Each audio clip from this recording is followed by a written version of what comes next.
Hello student, welcome back to my channel Samrat academy. Student, आज की इस वीडियो में आप लोगों को बताने वाला हूं कि आचार्य रामचंद्र शुक्ल का जीवन परिचय आप कैसे लिखोगे। अगर मेरे प्यार जो पेपर देने गए हो, अगर पेपर में जीवन परिचय आ जाए आचार्य रामचंद्र शुक्ल का, तो आप ट्रिक के मदद से मेरे प्यार आप लोगों को बताने वाला हूं। इतना आसान तरीका बताने वाला हूं, ऐसा ट्रिक पूरा यूट्यूब चैनल पे आप लोगों को कोई नहीं बताएगा जीवन परिचय लिखने का। मेरे पास यहाँ पे 2026 बोर्ड का पेपर भी है हिंदी का, और यूट्यूब पे बहुत सारी वीडियो आपने देखा होगा जीवन परिचय लिखने का, वो भी आचार्य रामचंद्र शुक्ल का। लेकिन उसमें क्या होता है कि बहुत सारे यूट्यूब चैनल वाले क्या करते हैं, जो किताब में दिया होता है, जो आपके बुक में दिया होता है, सेम टू सेम वही छपवा देते हैं। लेकिन मेरे प्यारों, आज की इस वीडियो को देखने के बाद आप वीडियो समाप्त होते होते पूरा का पूरा जीवन परिचय आपके दिमाग में छप जाएगा, इस बात की गारंटी लेता हूं मेरे प्यारे बच्चों। देखिए, मेरे पास पेपर में जीवन परिचय दिखाता हूं। यहाँ पे जीवन परिचय कौन सा प्रश्न पूछा गया है, देखिए यहाँ पे बोला है प्रश्न संख्या 26 का क। देखिए प्रश्न संख्या 26 का क है कि दिए गए लेखकों में से किसी एक का जीवन परिचय देते हुए उनकी एक प्रमुख रचना का उल्लेख कीजिए। मेरे प्यारे बच्चों, रचना का तो मैंने एक ऐसा ट्रिक बताया हुआ है कि उससे कम आप 10 से लेकर 15 रचना याद कर सकते हैं। लेकिन आपको पेपर में सिर्फ एक ही रचना लिखना है, मात्र एक रचना आप लोगों को लिखना है, तो वो तो आसान तरीके से मैं आप लोगों को बता दूंगा। अब देखिए मेरे प्यारे बच्चों, इसमें दिया हुआ है ऑप्शन आप लोगों को कि कितने लोगों का जीवन परिचय आप लिख सकते हैं। तो मैं फिलहाल आज की इस वीडियो में आचार्य रामचंद्र शुक्ल का जीवन परिचय बताने वाला हूं। तो आचार्य रामचंद्र शुक्ल का जीवन परिचय अगर आपको करना है, यहाँ पे पहला वाला। और एक बात और मैं बताना चाहूंगा कि 110% मेरे प्यारों जो दावा करता हूं कि आचार्य रामचंद्र शुक्ल का जीवन परिचय पूछेगा ही पूछेगा, क्योंकि हर साल पूछता है, लेकिन उसको बच्चा लिख नहीं पाता है। ठीक है, क्योंकि किताब में बहुत कठिन शब्दों में दिया हुआ है। लेकिन आज की इस वीडियो में ऐसा ट्रिक आप लोगों को बता दूंगा कि वीडियो समाप्त होते होते सबके दिमाग में जीवन परिचय फिट हो जाएगा। तो देखिए कैसे। चलिए, सबसे पहले हम लोग डालेंगे यहाँ पे प्रश्न उत्तर संख्या।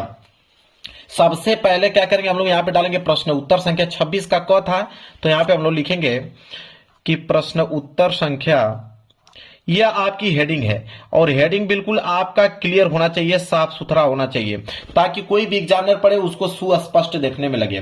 तो प्रश्न उत्तर संख्या यहाँ पे आप डालोगे प्रश्न उत्तर संख्या। ठीक है, प्रश्न उत्तर संख्या 26 का क था, तो आप डालोगे 26 का क। ये हो गया आपकी हेडिंग। अब क्या करना है आप लोगों को मेरे प्यारे बच्चे, स्केल की सहायता से आप इसके नीचे करेंगे अंडरलाइनिंग। देखिए यहां पे हो जाएगा, आप अंडरलाइनिंग कर देंगे। यहां पे मैंने अंडरलाइनिंग कर दिया। इसके बाद प्रश्न उत्तर संख्या 26 का क। 4 ऑप्शन दिया था, तो मैं पहला वाला कर रहा हूं ना, आचार्य रामचंद्र शुक्ल का। तो यहां पे एक लाइन का गैप छोड़कर यहां पे मैं पहला डालूंगा। ठीक है, पहला किनका, आचार्य रामचंद्र शुक्ल। तो यहां पे लिखना पड़ेगा आपको आचार्य रामचंद्र शुक्ल, आचार्य रामचंद्र शुक्ल। ये आपकी हेडिंग हो जाएगी, आचार्य रामचंद्र शुक्ल। अब क्या करना है आपको, स्केल की सहायता से इसके नीचे भी आप लोगों को कर देना है अंडरलाइनिंग। जैसे बता रहा हूं सेम टू सेम करते जाइए मेरे प्यारे बच्चों, एक नंबर एग्जामिनर नहीं काट सकता है। अब मेरे प्यारे बच्चों, अब क्या काम करना है आप लोगों को, अब यहां पे आप लोगों को डालना है यहाँ पे संक्षिप्त परिचय। क्या डालना है, संक्षिप्त परिचय डालना है मेरे प्यारे बच्चों। तो आपको एक लाइन का गैप छोड़कर यहां बीच में लिखना है संक्षिप्त परिचय। अब बहुत सारे बच्चों के दिमाग में आएगा कि ये संक्षिप्त परिचय क्या होता है। तो मेन संक्षिप्त परिचय ही होता है जिसे एग्जामिनर देखकर पूरा का पूरा नंबर आप लोगों को देगा। और संक्षिप्त परिचय बहुत ही ज्यादा आसान होता है लिखना। देखिए संक्षिप्त परिचय में क्या क्या होता है, इसमें मेरे प्यारे बच्चों सबसे पहला जो काम होता है वो होता है नाम लिखने का। तो सबसे पहला जो हेडिंग होगा वो हो जाएगा नाम। नाम के बाद वहां पे दूसरी हेडिंग होनी चाहिए जन्म। ठीक है, कि आखिरकार आचार्य रामचंद्र शुक्ल का जन्म कब हुआ, कहां हुआ। ठीक है, जन्म। जन्म के बाद आप डालेंगे पिता का नाम। अगर माता का नाम मालूम है तो माता का नाम भी यहाँ पे मेरे प्यारे बच्चों लिख सकते हैं।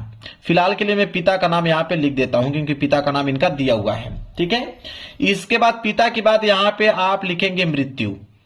पिता के बाद डालेंगे आप मृत्यु की, इनका मृत्यु किस सन में हुआ, और लास्ट में डालेंगे रचनाएं। मात्र 5 टॉपिक, 5 हेडिंग में पूरा का पूरा जीवन परिचय मेरे प्यारे बच्चों आपका समाप्त हो जाएगा। ठीक है, कि नाम, जन्म, पिता, मृत्यु, रचनाएं। इतना पॉइंट अगर आपको याद है तो आप आसानी तरीके से मेरे प्यारे बच्चों आचार्य रामचंद्र शुक्ल का जीवन परिचय लिख सकते हैं। कैसे, मैं बताता हूं। देखिए, नाम की अगर हम बात करें तो नाम में तो यहीं से आपको मिल जाएगा आचार्य रामचंद्र शुक्ल। तो नाम में लिखोगे आप कि आचार्य रामचंद्र शुक्ल, आचार्य रामचंद्र शुक्ल, ठीक है। ये तो हेडिंग से ही आपको मालूम चल जाएगा यहां पे।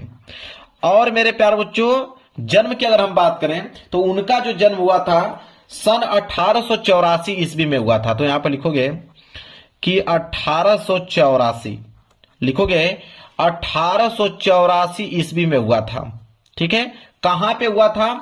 तो आगोना ग्राम, गांव का नाम था आगोना, जो कि बस्ती जिले में पड़ता है।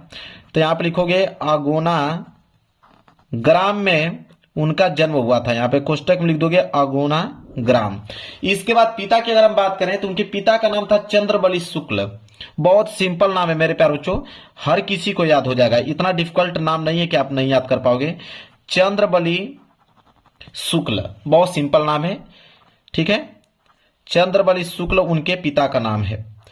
मृत्यु की अगर हम बात करें किस सन में उनका देहांत हुआ, तो सन 1941 ईस्वी में। तो आप लिखोगे 1941 ईस्वी में उनका क्या हो गया? मृत्यु हो गया। रचनाएं की अगर हम बात करें, एक ही रचना लिखना है, मात्र एक रचना। तो चिंतामणि आपको मालूम है बहुत फेमस रचना है इनकी, चिंतामणि। चिंतामणि यहां पे एक रचना का नाम लिख दोगे। आपका मन करे तो एक रचना और बढ़ा के लिख सकते हो, जैसे विचार विधि, ठीक है। विचार विधि उनकी एक महत्वपूर्ण और रचना है। वैसे रचनाएं तो बहुत उनकी हैं, लेकिन मात्र आपको एक ही लिखना है। लेकिन मैं फिलहाल के लिए एक और एक्स्ट्रा आप लोगों को बता देता हूं यहाँ पे, विचार विधि। इतना पॉइंट अगर आपने लिख दिया, इसके बाद आपको करना क्या है, इसको आपको बॉक्स में पैक कर देना है। एग्जामिनर जो होता है मेरे प्यारे बच्चों, अगर इतना पॉइंट आपने सही लिखा है, आगे कुछ पढ़ता ही नहीं है। इतना ही पढ़कर मेरे प्यारे बच्चों आप लोगों को नंबर दे देगा वो, आगे कुछ पढ़ने की जरूरत नहीं पड़ेगी उसको। बस इतना पॉइंट को जितना आप अच्छे तरीके से लिख दो, अब बिल्कुल क्लियर लिखो, ठीक है। बस 5 पॉइंट आपको याद करना है, ज्यादा कुछ याद करने के नहीं बोलूंगा, बस 5 पॉइंट याद है। आगे का जीवन परिचय में तो खुद इतना अच्छे तरीके से लिख के दिखा दूंगा ट्रिक की मदद से कि आप पूरा का पूरा जीवन परिचय ही समाप्त कर दोगे। मात्र ये 5 टॉपिक याद करो। देखो बॉक्स में मैंने इसको संक्षिप्त परिचय को पैक कर दिया, इतना काम कर लोगे कि नहीं आप लोग? बिल्कुल। अब इसके नीचे आइए, अब इसके नीचे एक लाइन का गैप छोड़कर यहाँ पे मेन हेडिंग डालोगे जीवन परिचय। यहां पे आपकी हेडिंग रहेगी जीवन परिचय, जीवन परिचय। अब यहां से लिखना प्रारंभ करोगे। देखो कैसे, बिल्कुल नहीं मेरे प्यारे बच्चों, घबराना नहीं आप लोगों को, यहीं से लिखकर दिखा दूंगा जीवन परिचय। और इसके नीचे स्केल की सहायता से आप कर दीजिए अंडरलाइनिंग, ताकि दिखने में अच्छा लगे। चलिए देखिए जीवन परिचय कैसे लिखेंगे। सबसे पहले हम लोग नाम से स्टार्ट करेंगे। नाम क्या है? आचार्य रामचंद्र शुक्ल। देखिए इसी से मैं पूरा का पूरा जीवन परिचय लिख दूंगा। नाम क्या है? आचार्य रामचंद्र शुक्ल। तो लिखेंगे कि आचार्य रामचंद्र शुक्ल का, इसके बाद जन्म है तो जन्म लिखेंगे, लिखेंगे कि आचार्य रामचंद्र शुक्ल, आचार्य रामचंद्र शुक्ल का जीवन परिचय लिख रहे हैं हम लोग। तो लिखेंगे यहां से आचार्य रामचंद्र शुक्ल का, अब यहां पे दूसरा पॉइंट क्या है? जन्म। तो लिखेंगे जन्म, जन्म। अब ध्यान से समझिएगा मेरे प्यारे बच्चों, 2 पॉइंट मैंने यहां पे उठाया, नाम और एक जन्म। तो मैंने लिखा नाम में कि आचार्य रामचंद्र शुक्ल का जन्म। जन्म कहां हुआ है? देखिए लिखा हुआ है 1884 ईस्वी में। और इसको ब्लैक पेन से आपको लिखना है मेरे प्यारे बच्चों, ताकि एग्जामिनर बिल्कुल प्रभावित हो जाए। यहां पे लिखेंगे 1884 ईस्वी में कहां पे हुआ था? बस्ती जिले के। तो लिखेंगे बस्ती जिले के, बस्ती जिले के अगोना ग्राम में। यहां पे देखिए लिखा है ना अगोना ग्राम, कहीं पे भी ढूंढने की जरूरत नहीं है, पूरा का पूरा लिखा हुआ है, यहीं से हमें बनाकर लिखना है। अगोना ग्राम में, अगोना ग्राम में हुआ था, अगोना ग्राम में हुआ था।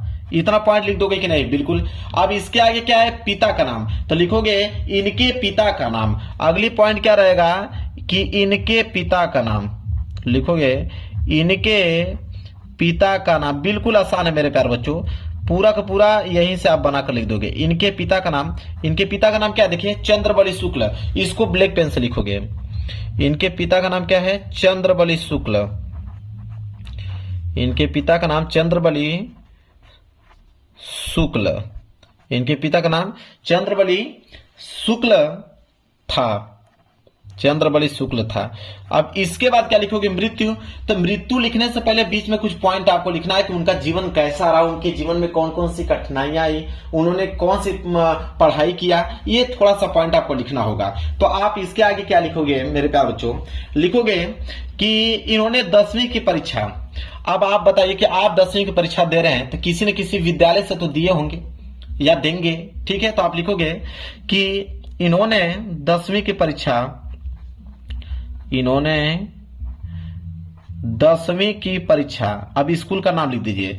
इन्होंने 10वीं की परीक्षा, 10वीं की परीक्षा, इन्होंने 10वीं की परीक्षा किस स्कूल से दिया, मिशन स्कूल से। तो इसको, जिस स्कूल का नाम लिख रहे हो तो इसको ब्लैक पेन से आपको लिखना है, मिशन स्कूल से। तो यहां लिखोगे कि इन्होंने 10वीं की परीक्षा जो है वो मिशन स्कूल से उत्तीर्ण किया, मिशन स्कूल से उत्तीर्ण किया, मिशन स्कूल से उत्तीर्ण किया। इतना पॉइंट आपने लिख दिया। देखिए कुछ भी मैं कह रहा हूं याद करने के लिए नहीं, पूरा का पूरा यहीं से हम लोग बना रहे हैं। तो मिशन स्कूल से उन्होंने 10वीं की परीक्षा उत्तीर्ण किया। देखिए गणित में कमजोर होने के कारण, हर एक व्यक्ति का, हर एक स्टूडेंट का गणित कमजोर होता है, ठीक है। तो आप लिखोगे गणित में कमजोर होने के कारण, लिखोगे कि गणित में कमजोर होने के कारण, गणित में कमजोर होने के कारण, गणित में कमजोर होने के कारण, ठीक है। अब गणित में कमजोर होने के कारण आगे वो पढ़ नहीं सके, आगे वह पढ़ नहीं सके, आगे वह पढ़ नहीं सके। देखिए कितना सिंपल से मैं लिखता जा रहा हूं, कुछ भी याद करने की जरूरत नहीं है। गणित में कमजोर हो गए इसलिए आगे वो पढ़ाई नहीं कर पाए। पेज भर गया, पेज भर गया, कोई दिक्कत नहीं है। यहां पे आप लिख दीजिए पीटीओ, पीटीओ मतलब पेज टर्नओवर। पेज को आप यहां पे मेरे ख्याल से पलट दीजिए, ठीक है। पेज को आपको पलट कर फिर यहां से लिखना चालू कर देना है, ठीक है। आगे की पढ़ाई नहीं कर सके, लिखेंगे उन्होंने, लिखेंगे इन्होंने अनेक कहानियां, लिखेंगे इन्होंने अनेक कहानियां, इन्होंने अनेक कहानियां, कविताएं, निबंध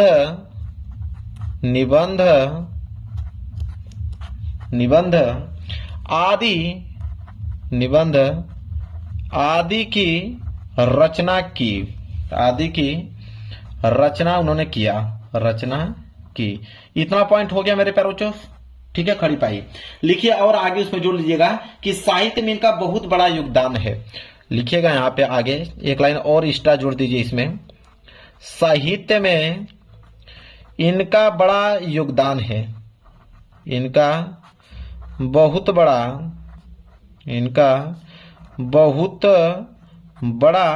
योगदान है, बहुत बड़ा योगदान है। देखिए मैं आपके सामने लिखता हुआ चल रहा हूं, बहुत बड़ा योगदान है। फिर लिखिएगा कि सन, अब उनका मृत्यु कब हुआ था, 1941 में लिखा हुआ था। लिखेंगे कि सन 1941 ईस्वी में इनका स्वर्गवास हो गया, चाहे इनकी मृत्यु हो गया, इनकी मृत्यु हो गई, ऐसे लिख सकते हैं या स्वर्गवास लिख सकते हैं, मृत्यु हो गई। इसके बाद मेरे प्यारों जो रचनाएं लिखना जरूरी है क्योंकि रचनाएं पे 2 नंबर मिलता है। तो एक लाइन का गैप छोड़कर नीचे हेडिंग आप डाल दीजिए ब्लैक पेन से रचनाएं, ठीक है। और रचनाएं मेरे प्यारों जो एक ही लिखना है, लेकिन वहां पे रचना में लिखा था ऊपर एक चिंतामणि था, एक विचार भी थी, वही उतार दीजिए।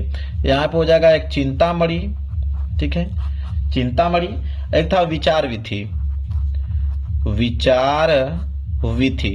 देखिए मेरे प्यारों जो पूरा का पूरा जीवन परिचय मेरे प्यारों जो यहाँ पे मैंने समाप्त कर दिया। अब इतना आसान तरीका कोई नहीं बताएगा, मैं एक बार फिर से यहाँ पे दिखा देता हूँ। बस 5 पॉइंट यहाँ पे लिखिए और वही मैंने लिखा कि आचार्य रामचंद्र शुक्ल का जन्म सन 1884 ईस्वी के बस्ती जिले के अगोना ग्राम में हुआ था। उनके पिता का नाम चंद्रबली शुक्ल था और उन्होंने 10वीं की परीक्षा मिशन स्कूल से की और गणित में कमजोर होने के कारण वो आगे की पढ़ाई नहीं पूरी कर सके। और मैंने आगे यहाँ पे लिखा कि उन्होंने अनेक कहानियां, कविताएं, निबंध आदि की रचना की। साहित्य में इनका बहुत बड़ा योगदान रहा और सन 1941 में इनकी मृत्यु हो गई। रचनाएं चिंतामणि विचार भी थी। आप बताइए याद हो गया होगा कि नहीं? सारे विद्यार्थियों को ईमानदारी से कमेंट करके बताइएगा। इतना सिंपल कोई आप लोगों को बताएगा नहीं पूरे यूट्यूब चैनल पे, और अपने हाथों से मैं खुद लिख कर आप लोगों को दिखाया हूँ। वीडियो पसंद आए तो लाइक कर देना, चैनल पर नए हो तो चैनल को जरूर सब्सक्राइब कर लेना। मिलेंगे प्यार से नेक्स्ट वीडियो में, तब तक के लिए धन्यवाद।